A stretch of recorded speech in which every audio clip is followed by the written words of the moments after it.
नमस्ते, अभिवादन आपका इनोसेंट इन्वेस्टर के इस नए वीडियो में। दोस्तों, मॉस्पी की तरफ से हमारे सामने डेटा रखा गया इन्फ्लेशन का, और वो डेटा देख करके थोड़ी सी मुझे तकलीफ समझ में आ रही है। तकलीफ क्या है मैं आपको बताऊंगा, और क्यों ये भारतीय बाजार के लिए एक बैड न्यूज़ है।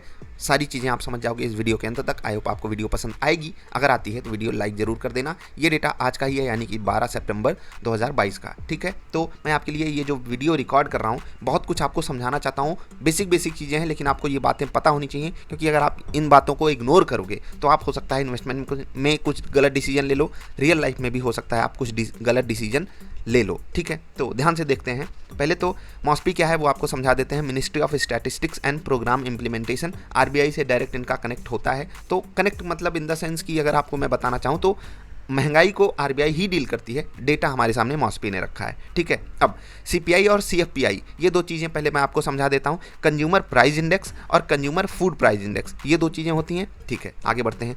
Rural area, urban area combined 7% पे आया है सीपीआई इन्फ्लेशन, जब आप कंबाइन करके देख रहे हो। लेकिन रूरल एरिया में ये जो महंगाई है वो ज़्यादा बढ़ी है। रूरल एरिया में कंज्यूमर प्राइस इंडेक्स वाली महंगाई ज़्यादा बढ़ी है अर्बन एरियाज़ के कंपैरिजन में। लेकिन सीएफपीआई लगभग बराबर है, लेकिन रूरल एरिया में ज़्यादा बढ़ी है। ठीक, समझ गए? Rural area in the sense आप समझते हो, गाँव, ग्रामीण इलाका, और वहाँ पर महंगाई ज़्यादा बढ़ रही है। इंडिया का दिल वहाँ पर बसता है। ठीक है, बहुत पॉपुलेशन वहाँ पर बसती है, बहुत पॉपुलेशन वहाँ पर रहती है, यानी कि मोस्ट ऑफ द पीपल के लिए ये महंगाई जो है अलग ही लेवल पे बढ़ी है। अब अर्बन में ये चीज़ें कम कैसे आई हैं वो मुझे समझ में नहीं आ रही बात, लेकिन कंबाइंड रूप में अगर आप देखोगे महंगाई 7% पे आई है, जो कि अच्छी बात नहीं है। क्यों? क्योंकि जब आप जुलाई का डेटा देखोगे, ठीक, बहुत ध्यान से देखिएगा, पिछले महीने से और पिछले साल के इसी महीने से यहाँ पर कंपेरिजन है, और दोनों ही जगह पे आप देखोगे यहाँ पर जो कंबाइंड डेटा था 6.71 का था, यहाँ से बढ़ करके आया है। ध्यान से देख रहे हो ना, कंबाइंड डेटा 6.71 से बढ़ करके 7% पे आ गया, 6.69 से बढ़ करके 7.62 पे आ गया। ठीक है, बढ़ गया परसेंटेज टर्म्स में।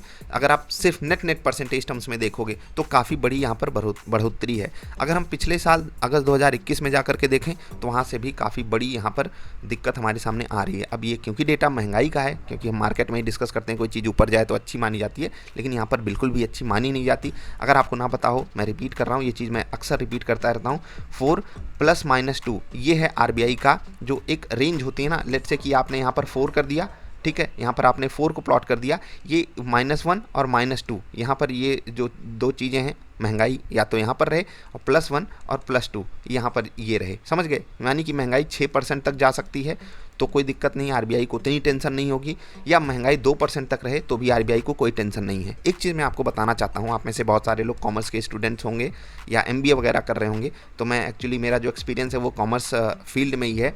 कॉमर्स फील्ड का मतलब जो मैंने एक्सपीरियंस लिया था, एक्चुअली मैंने कॉमर्स से पढ़ाई नहीं करी है, तो मैं आपको बताना चाहता हूँ। वहाँ पर क्या हुआ कि मैं एक जगह पे था और मैंने वहाँ पर लोगों से पूछा कि इन्फ्लेशन क्यों ज़रूरी है, क्योंकि आरबीआई इसको 0 भी तो सेट कर सकती थी, 4 + -4 और +2, यानी कि इन्फ्लेशन या तो 0 रहे या तो 6 रहे। अगर इन्फ्लेशन इतनी ही बुरी चीज़ है तो है क्यों आरबीआई इसको 2 पे क्यों रखता है, उसको माइनस में क्यों नहीं ले जाने की कोशिश करता?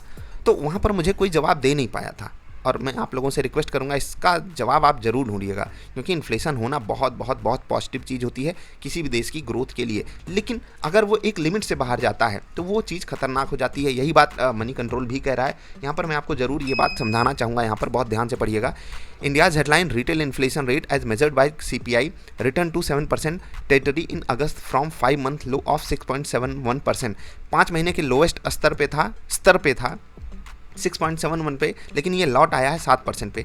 अकॉर्डिंग टू डेटा, वही डेटा जो मैं आपको दिखा रहा हूँ, at 7% the August CPI inflation figure is slightly above the consensus estimate. बिल्कुल अबव है, और मैं भी ये मान रहा था कि यार अब तो नीचे आना चाहिए, क्योंकि रियल लाइफ में मैंने ये कुछ चीज़ें फील की थी। मे बी वो बिकॉज ऑफ अर्बन एरिया की चीज़ें सस्ती हो रही हैं, लेकिन वो रियलिटी हो सकता है because of limited number of things, limited number of data जो मैंने अपने सामने देखा, उस कारण मुझे ये फील हुआ हो। लेकिन महंगाई बढ़ करके आई है, और ये चीज़ मुझे कम से कम डाइजेस्ट लेवल पे नहीं हो रही है, डाइजेस्ट नहीं हो रही है। मनी कंट्रोल का जो पोल था वो 6.9% पे था। इनको लग रहा था कि महंगाई बढ़ेगी थोड़ी बहुत, लेकिन वो बढ़ गई 7% पर। अब एक मैंने वीडियो बनाई थी, वहाँ पर मैंने 6% महंगाई कैलकुलेट की है, क्योंकि वो आरबीआई की अपर लिमिट है। अपने देश की रिजर्व बैंक पे हमको भरोसा करना पड़ता है। आरबीआई चाहती है कि इन्फ्लेशन 6% पे रहे, लेकिन अगर आप देखोगे CPI inflation has now spent 35 consecutive months. 35 months का मतलब आप समझते हो, ये अगर मैं लिख देता हूँ 12 महीने का एक साल होता है, हम वहीं पहुँच गए ना, यानी कि 3 साल।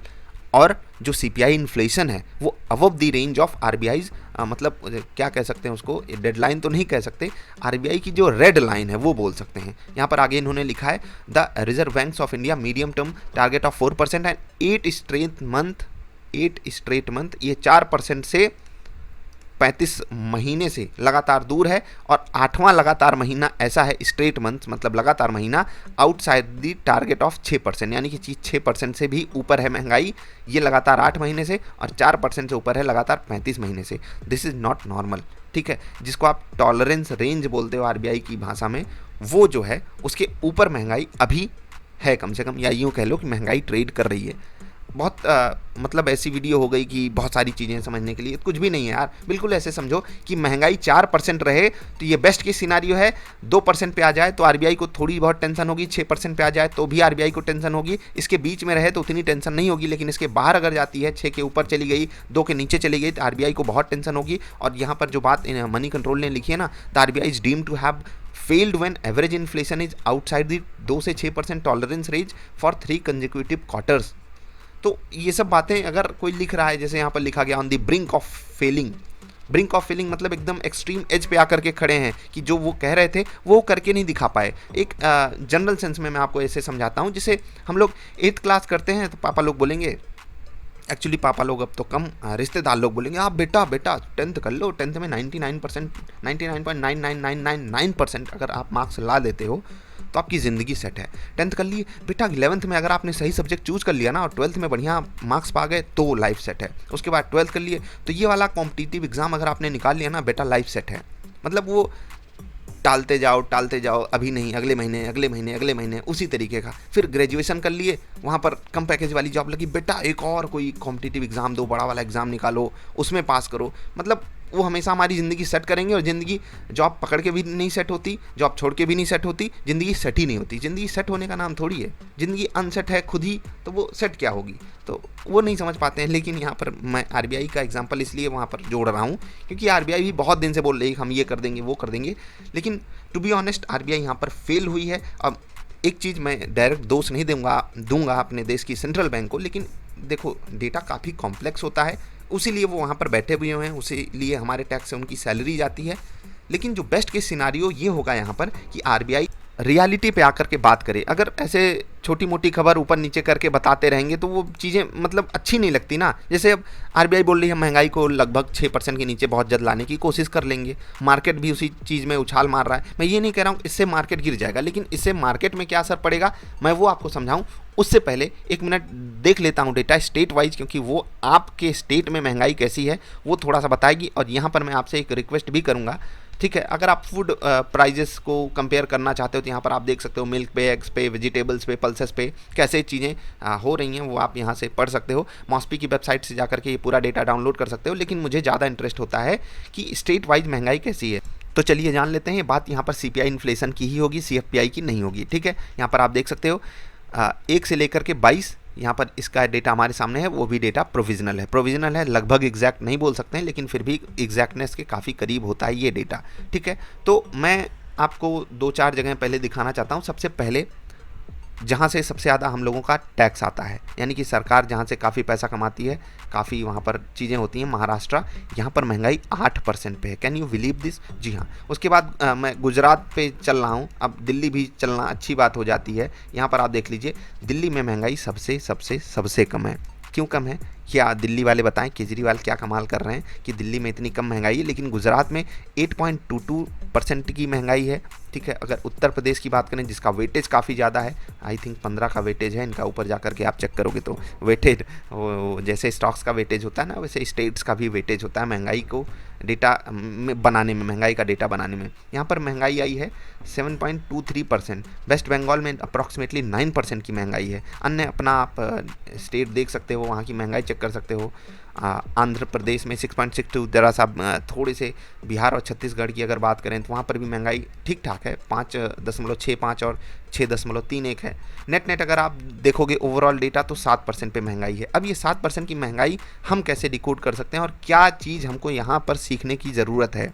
देखो, एक पॉइंट के टर्म्स में अगर मैं बात करूँ, मुझे महंगाई काफ़ी पसंद है, लेकिन कौन सी वाली महंगाई? बहुत ही बेसिक वाली महंगाई, लेट्स से कि 2-4%, वो देश की ग्रोथ में काफ़ी काम आती है। और जैसे आरबीआई ने 4% बोला है, मेरे हिसाब से 2-3-4 अगर महंगाई रहती है वो मुझे काफ़ी पसंद है, क्योंकि लोगों को जब लगता है, और उस सवाल का जवाब भी है कि महंगाई क्यों होनी चाहिए, लोगों को जब लगता है कि प्राइस बढ़ जाएगा किसी भी प्रोडक्ट का, तो इसीलिए वो आज बाइंग करते हैं। लेट्स से कि आपको कोई XYZ प्रोडक्ट खरीदना है, अगर आपको ये पता है कि इसका दाम बढ़ेगा ही नहीं कल, तो आप क्यों उसमें इंटरेस्ट इतना ज़्यादा दिखाओगे जब तक आप बहुत ज़्यादा नीडी नहीं हो जाओगे। अगर आपके मन में कंज्यूमरिज्म का भाव लाना है, तो वहाँ पर महंगाई का पॉइंट होना ज़रूरी है, और इसी कारण ओवरऑल दुनिया में ग्रोथ पॉसिबल हो पाती है। खैर, वो डेटा बहुत ज़्यादा कॉम्प्लेक्सिटी में जाता है, बहुत उस पर डिस्कशन भी हो सकता है, लेकिन अगर आपने मूवीज़ को देखा हो, ओवरऑल सिनारियो में चुनाव लड़े जाते हो महंगाई पे, तो महंगाई पे मूवी बनती है तो बोला जाता है महंगाई डायन खाया जाता है। मुद्दा होगा महंगाई ये कर दे रही है, जान ले रही है महंगाई, जानलेवा महंगाई, ऐसा वैसा। तो ये जानलेवा क्यों है, मैं आपको समझाता हूँ। क्योंकि रियलिटी में ना, अगर हम थोड़ा सा भी यहाँ पर सेंसेस लगाएं अपना, तो हमको दिखाई देगा कि लेट्स से कि हम 100 रुपये कमा रहे हैं, 7 रुपये we are losing every year. और अगर हम 10 साल तक लूज़ कर गए 7% लगातार, तो हम एकदम ख़त्म होने की कगार पे आ जाएंगे। हमारा पैसा ऑलमोस्ट जीरो वैल्यू रखेगा कुछ सालों बाद, 10-12 साल बाद। और हम सोचते हैं कि हम इन्वेस्टमेंट कर रहे हैं, तो हमको कम से कम ऐसी इन्वेस्टमेंट में पैसा डालना चाहिए जैसे FD। अब FD का रेट 6%, महंगाई 7%, खाक हमको मिल रहा है 1%, हम माइनस में है, -1% एक्चुअली हमको रिटर्न मिल रहा है। और हमको ये जब चीज़ें दिखाई नहीं देती, वो सब चीज़ें समझ में नहीं आती। दूसरे एंगल से अगर महंगाई को समझना चाहें, लेट्स से कि आप कोई बिजनेस हो जहाँ पर आप नेट प्रॉफिट मार्जिन आपका 20% का है, तो आपको 7% की इन्फ्लेशन में अगर सर्वाइव करना है, तो नेट आपको जो मिल रहा है वो 13% का ही रिटर्न मिल रहा है। और हमारी एक्सपेक्टेंसी अपने स्टॉक्स से इसीलिए अब कम होनी चाहिए, क्योंकि महंगाई अंडर कंट्रोल नहीं आ रही है। और ये जो ओवरऑल डेटा होता है भारत जैसे डेवलपिंग इकोनॉमी के लिए काफ़ी ज़रूरी डेटा होता है। और मैं आपसे यही रिक्वेस्ट करूंगा कि इनकेस आपका स्टॉक बहुत अच्छे रिजल्ट्स नहीं देता आने वाले क्वार्टर्स में, तो वहाँ पर जो भी डिसीजन लीजिएगा थोड़ा ज़्यादा स्मार्ट होकर के आपको लेना पड़ेगा, क्योंकि आपकी उम्मीदें हो सकता है ज़्यादा हों, लेकिन वो इतनी भयंकर महंगाई में आप जा कर के देखो, इस डेटा में लगभग हर एक चीज़ कवर की जाती है, हर एक चीज़ आपको बताई गई है। देखो आपका जो स्टॉक है वो किस सेक्टर से जुड़ा हुआ है, एक एक चीज़ पे यहाँ पर कैलकुलेशन किया गया है, इन्फ्लेशन रेट बताया गया है। जैसे एग में माइनस में इन्फ्लेशन गया है, ठीक है, मतलब एग सस्ता हुआ है कंपेरेटिवली अदर थिंग्स। जैसे सीरियल्स एंड प्रोडक्ट्स में आप देख सकते हो 10% की महंगाई है। वेजिटेबल्स देख लीजिए 14% महंगी हुई हैं। स्पाइसेस देख लीजिए 15% महंगी हुई हैं। ठीक है, फुटवेयर जूता भी नहीं पहनने देगी सरकार यार, 12% की महंगाई यहाँ पर है। ठीक, सस्ता क्या हुआ है, अंडा। अब अंडा खिलाओगे क्या? नहीं यार, धर्म मत भ्रष्ट कर दो। खैर, जो लोग खाते हैं खाते रहो यार, मुझे क्या ही वहाँ पर ज्ञान देना है। आप लोग अपनी समझदारी दिखाइए। वहाँ पर हेल्थ सेक्टर में देखिए 5.43% की महंगाई है। ठीक है, क्या कर सकते हैं, अब महंगाई है तो है, हमें किस चीज़ पे डीलिंग करनी है। देखो स्पाइसेस यार 15%, बिना मसाले के खाना खाओ, सरकार यही कहना चाहती है। ठीक है, वेजिटेबल्स छोड़ दो, अंडा खाओ, दूध की तो बात हो ही रही है, अंदर की बात कोई नहीं जानता। खैर, तो मैं बात क्या कर रहा था कि नेट अगर आप महंगाई को देखोगे ना, वो हर जगह आपको इम्पैक्ट कर रही है, आपकी इन्वेस्टमेंट पे, आपके बिजनेस पे, आपकी कमाई पे, ठीक है, आपके डिसीजन पे। और यहाँ पर आपको थोड़ा सा स्मार्ट प्ले करना पड़ेगा कोई भी गेम। तो एक नटसेल में आप इस वीडियो से क्या लेकर के जा रहे हो, ध्यान से देखना इस डेटा को, कि क्योंकि महंगाई बढ़ रही है इसीलिए मुझे अपनी एक्सपेक्टेशन अपने स्टॉक्स से, अपने रियल बिजनेस से, अपने इन्वेस्टमेंट से अलग ही लेवल की करनी चाहिए। वो लेवल आप अपना कॉमन सेंस लगा करके समझो कि मैं जो रियल बिजनेस कर रहा हूँ वहाँ पर मेरी एक्सपेक्टेशन कैसी है, मैं उसको कैसे बदल सकता हूँ। इन्वेस्टमेंट कर रहे हो तो कम से कम FD वगैरह में उतना, अब मैं आपको वहाँ पर ये सलाह नहीं दूंगा कि FD आप तोड़ डालो, लेकिन कम से कम वहाँ पर आप स्मार्ट डिसीजन लेना सीखो। ऑप्शंस अवेलेबल हैं, दैट्स इट।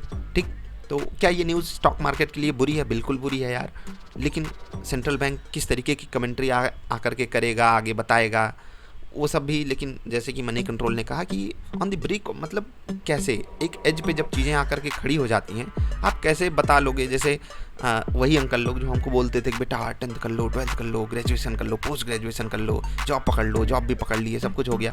तो जब हम एक लेवल पे आ जाते हैं, मन करता है अंकल मिल जाए, उनको क्या ही कहें। तो वो वाली फील आती है ना। अब सेंट्रल बैंक है, उसको कुछ कहा भी नहीं जा सकता, बस भरोसा करने की ज़रूरत है। Let's hope for the best कि जो भी हो हमारे देश के फेवर में ये चीज़ें हों। इन्फ्लेशन कम से कम अभी तो कंफर्टेबल जोन में नहीं है। उम्मीद यही है, भगवान से प्रार्थना यही है कि सब कुछ अंडर कंट्रोल हो और जल्द से जल्द हो। नमस्कार।